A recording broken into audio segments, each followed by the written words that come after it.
Hello বন্ধুরা, কেমন আছো সবাই? আশা করি ভালো আছো। আজকে ডাইরেক্ট সাইডে আয়া পড়ছি। আজকের ভিডিওটাতে দেখবা কিভাবে গিয়ার বক্সটা ফিটিং করি। চলো দেরি না করে শুরু করি পুরোটা ভিডিও। তো ফার্স্ট অফ অল তোমরা দেখতেই পারতাছো ভিডিওটাতে ফার্স্টের থেকে আমি গিয়ার বক্সের হাউজিংটা ডিজেল দিয়ে সেটা ক্লিন করতেছিলাম। আর বাকি গিয়ারগুলা সব ক্লিন করে সামনে রাখিয়া দিছি। এখানে বন্ধুরা তোমরা দেখতে পারছো যে আমি ছিদ্র দিয়ে আছে নাট বলে, এই ছিদ্রের ভিতরে আমি বোতলে স্প্রে করে সেটা মারতেছিলাম ডিজেল, যাতে ময়লা থাকলে ময়লাটি যাতে ক্লিন হয়ে যায়, পরিষ্কার হয়ে যায়, ভালোভাবে যাতে নাটটা টাইট দিতে পারি। তো আমি যতটুকু চেষ্টা করছি বন্ধুরা এটার ভিতরে পরিষ্কার রাখা, মানে যাতে ময়লাটা যাতে বেশি না থাকে। কারণ ভিতরে বন্ধুরা ময়লা থাকলে হইতো না, আর বাইরে বন্ধুরা ময়লা থাকলে কোনো প্রবলেম না। এটা ড্রাইভারের কাজ আসলে ড্রাইভার ভালো করে পরিষ্কার করছে না। তো আমার হচ্ছে ভিতরে কাজ বন্ধুরা, ভিতরে আমি যতটুকু ভালো করছি এতটুকু করে ভালো করে আমার হাতে যেটা দেখতেছো বন্ধুরা, এটা হচ্ছে প্রেশার মেনটেনেন্স ভাল্ব। এটার কাজ হচ্ছে বন্ধুরা গিয়ার বক্সে যাতে ক্লাচ এবং ট্রান্সমিশন বা সঠিকভাবে কাজ করে, ওভার প্রেশার রোধ করে এবং দীর্ঘস্থায়ী কার্যকর হতে দেয়। তো বন্ধুরা এটার ভিতরে স্প্রিং আর তারপরে তো বন্ধুরা তোমরা দেখতেই পাচ্ছ সামনে যে স্পুলটা, তো এটার দ্বারা এইটা কাজটা সম্পূর্ণ করে এই গিয়ার বক্স। এই জায়গাটার থেকে বন্ধুরা আমি টাইমলেস লাগাই দিছি। এখানে আমি আস্তে আস্তে করে সব কিছু অ্যাসেম্বল করতেছিলাম। তো একটা একটা করে সব কিছু গিয়ার বসানো হইতেছে। রিভার্সাল ইউনিট থেকে ধইরা 1 নাম্বার 2 নাম্বার গিয়ার থেকে ধইরা 3 4 নাম্বার গিয়ার। তারপর বন্ধুরা আস্তে আস্তে আমি ফ্রক থেকে ধইরা শেপ থেকে ধইরা বন্ধুরা এখানে অনেক সময় লাগছে। তোমরা তো টাইমলেস হিসাবে তোমরা দিক খেলাইতেছো শর্টকাট। এই তো যেমন হাতের ভিতরে আমার শেপ দিছে, এটা ভরমু, তারপর এখানে 10 নাম্বার স্ক্রু দিয়ে সেটা টাইট করবো। তারপর এই জায়গাটা ফিটিং করে সেটা বন্ধুরা আমরা এনাবন দিমু।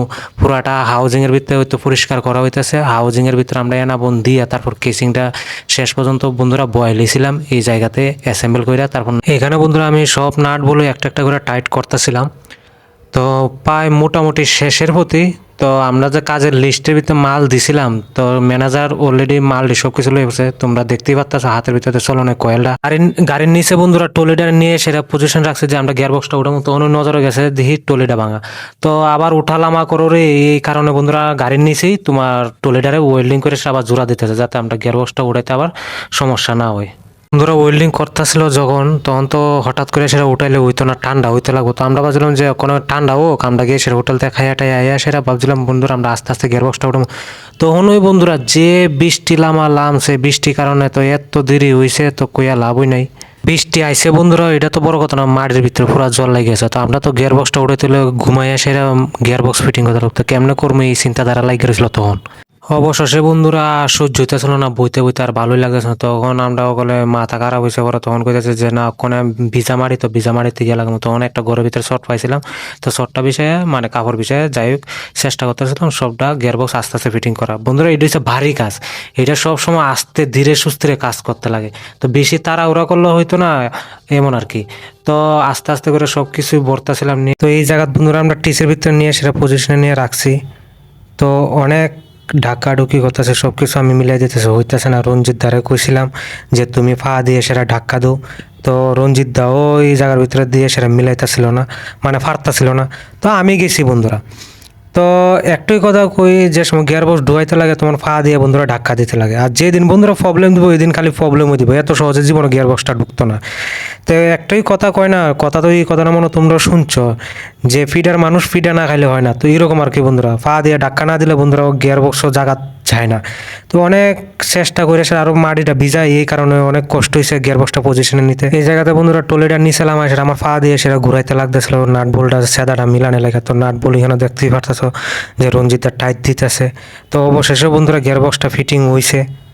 তো বন্ধুরা কাজের ফাঁকে ফাঁকে 80 টাট্টাও করতে লাগে সবকিছু, কিন্তু একটা জিনিস এখানে তখন কষ্ট লাগতেছিল, এমন নিয়ে সেটা আশাশি করতেছিলাম যে গিয়ার বক্স একবারের জায়গা দুইবার বন্ধুরা আপ ডাউন করতে লাগছে, মানে উপর নিচে করতে লাগছে। তো এই জিনিসটা নিয়ে সেটা আশাশিও করতেছিলাম, একটু ফাইজলামি করতেছিলাম তার লগে সবার সাথে। তো এরপরে কইতেছিলাম যে না অনেক 80 টাট্টা হয়েছে, আর না অনেক কাজের দিকে ফোকাস কর সবাই মিলে। তো এই যে কইতেছিলাম ভালো আছেন, অনেক 80 টাট্টা হয়েছে। বন্ধুরা এখানে গিয়ার বক্স অলরেডি ঝুলাই লেছি, বারে মাউন্টেন থেকে দূরে, রাউন্ড বল থেকে দইরা, এরপরে তোমার কুলারের পাইপ থেকে দইরা, ইলেকট্রিক্যাল লাইন থেকে দইরা। তো শুধুমাত্র এনা বন্ডা লাগাই রাখছি, দেখতেই পারতেছো এই জায়গাটাতে। তো এখানে খালি বাকি আছিল খালি হাইড্রোলিক পাম্পটা লাগানি আর তোমার প্রপেলার শেপটা লাগানি বাকি। তো তো এই জায়গার থেকে তোমার সব কিছু লাগাই সেটা আমরা অলরেডি বন্ধুরা মেশিন চালু করে সেটা সব কিছু দিক খেলাইছিলাম। একদম ঠিক আছে, একদম ঠিক আছিল। স্মাইল দিছে দেখ বিশাল। তো বন্ধুরা নাট বলটা ভাঙানোর কারণে আবার লামাও, এরপর আবার বাই করে সেটা আবার নতুন নাট বল দিয়ে সেটা আবার টাইট করো। তো এখন আর একটা বাকি আছে, ক্রস লাগানি বাকি। তো আজকে লাগে এতটুকুই। আজকে এত দেরি হয়েছে বন্ধুরা, কোনো প্রায় 8টা বাজে, তবুও কিন্তু কাজটা শেষ হয়েছে না। কালকে আবার ক্রস লাগাইতে লাগবো না, পুরাপুরি তো শেষ হয়েছে না। নিজের সুবিধার লাগে বন্ধুরা এই আমরা আজকে দেরি করাইছে। ওখানে প্রায় 8টা বাজে, গিয়ে সেটা ফ্রেশ হবো, রান্না বান্না করবো, কয়টা বাজবো? হ্যাঁ এটা কইবে তো এইটা কিচ্ছু না।